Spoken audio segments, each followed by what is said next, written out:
चलिए, मैनेजमेंट दो है, बातचीत की शुरुआत कर रहा हूं विकास सर के पास। पहले पीजी इलेक्ट्रोप्लास्ट का मैनेजमेंट रिजल्ट स्क्रीन पर आएंगे, क्योंकि विकास सर से मेरी Q2 नतीजों के बाद बातचीत भी नहीं हुई थी। हमने Q1 नंबर्स पे बातचीत करी थी, उसके बाद से वो पॉज था, तो रिकनेक्ट कर रहा है। ठीक है, आए मेरे ख्याल से जो स्ट्रीट एंटिसिपेट कर रहा था उससे तो कम ही गिरी 2-2.5% मेरे ख्याल से।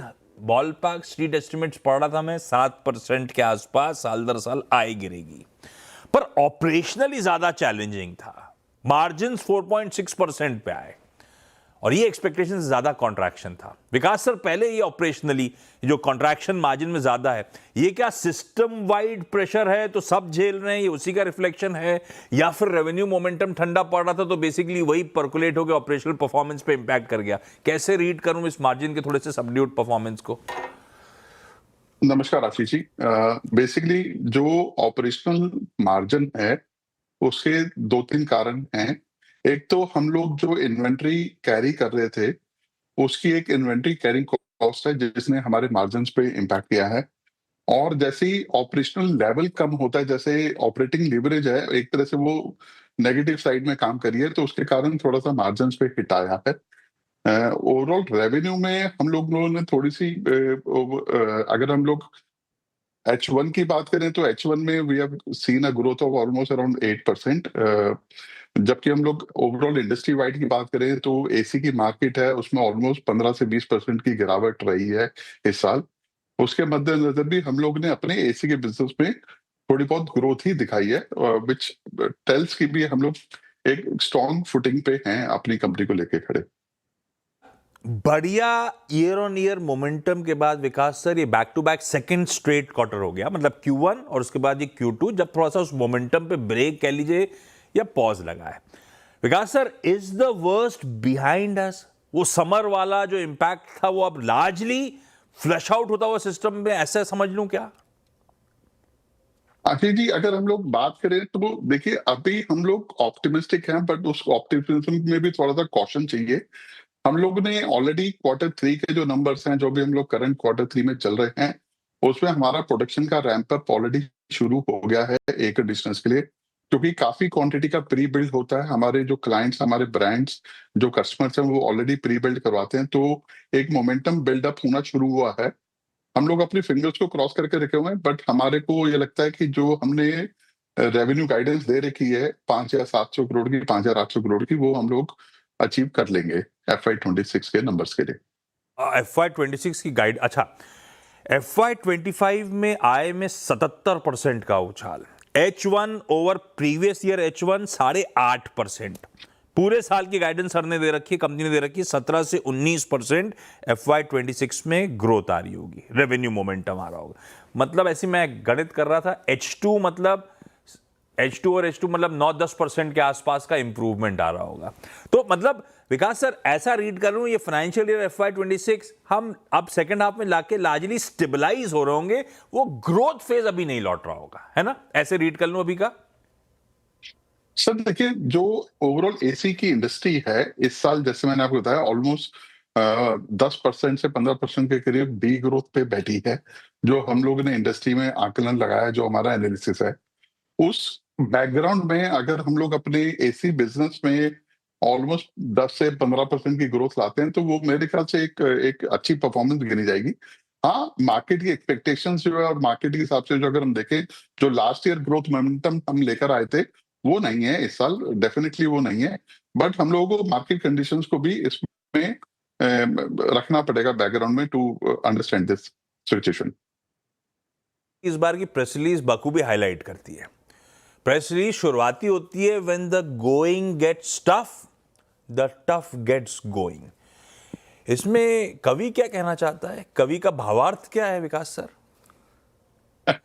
तो आशीष जी, बेसिकली हमारा ये कहना है कि कंपनी को कभी भी एक क्वार्टर या 2 क्वार्टर से नहीं आकलन करना चाहिए।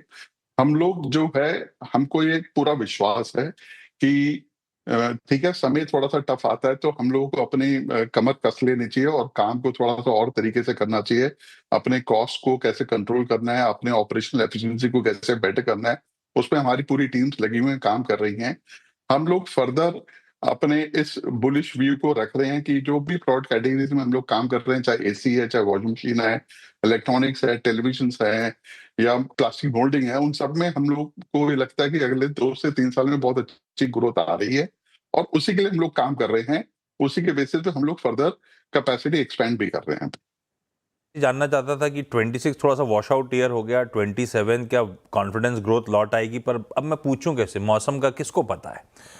पर वो वाला पार्ट छोड़ देता हूं। H1 बुरा नहीं था। अगर मैं रूम एसीज को, अगर मैं कूलर्स वाले सेगमेंट को हटा दूं तो आपका वो वॉशिंग मशीन्स H1 में बढ़िया ग्रोथ थी, वो जेवी ने अच्छा परफॉर्म करके दिया। तो एसी की डिपेंडेंस हमारी क्या बहुत ज्यादा है हमारे प्रोडक्ट बिजनेस में। दूसरा, वो हमारी लास्ट Q1 के नंबर्स के बाद चर्चा हो रही थी रेफ्रिजरेटर का, वो प्लांट साउथ इंडिया में लगा रहे थे आप, तब आपने कहा था प्लांट पे काम चल रहा है और अभी क्लाइंट टाइप्स नहीं हुए, उस पे बातचीत चलेगी। क्या हुआ सर उसका? सर, रेफ्रिजरेटर का जो प्रोजेक्ट है हमारा, उसकी कंस्ट्रक्शन ऑलरेडी हमने शुरू कर दी है। श्री सिटी में हमने 54 एकड़ जमीन एक्वायर करी है जिसपे कंस्ट्रक्शन शुरू करी है। हमारा अनुमान ये है कि हम लोग जो Q3 होगा FY26 का या latest by Q4 of FY27, sorry FY27 के Q4 तक हम लोग उसमें प्रोडक्शन शुरू कर लेंगे। एक एंकर क्लाइंट से हमारी डिस्कशन चल रही है और हमें पूरा विश्वास है कि अगले 1 से 2 महीने में हम लोग उनके साथ एक अच्छी क्वांटिटी का टाई अप कर लेंगे और उसी के लिए हम लोग प्रोडक्ट भी डेवलप कर रहे हैं रेफ्रिजरेटर में नया, जो कि हम उनके साथ लॉन्च करेंगे। अच्छा, एक बात आप, एक एसी की दो चीजें और रह गई मेरे जहन में, अगर वो पूछूंगा नहीं तो फिर मुझे लगेगा कि इनकम्प्लीट सा रह गया।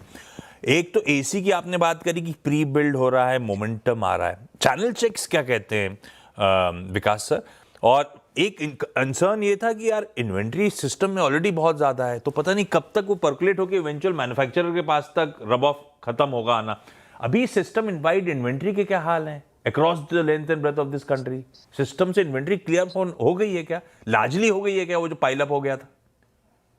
सर, जो हम लोगों ने चैनल चेक्स किया है, जो हमारे ब्रांड्स, हमारे जो कस्टमर्स से हमारी बात होती है, उसमें हमारे को जो सेंस आ रही है, उसमें यही सेंस आ रही है कि मार्केट में इन्वेंट्री काफी थोड़ी सी मॉडरेट हुई है, इन्वेंट्री नीचे आई है, बट जो एक्सपेक्टेशन थी उसके हिसाब से इन्वेंट्री नीचे नहीं आई है।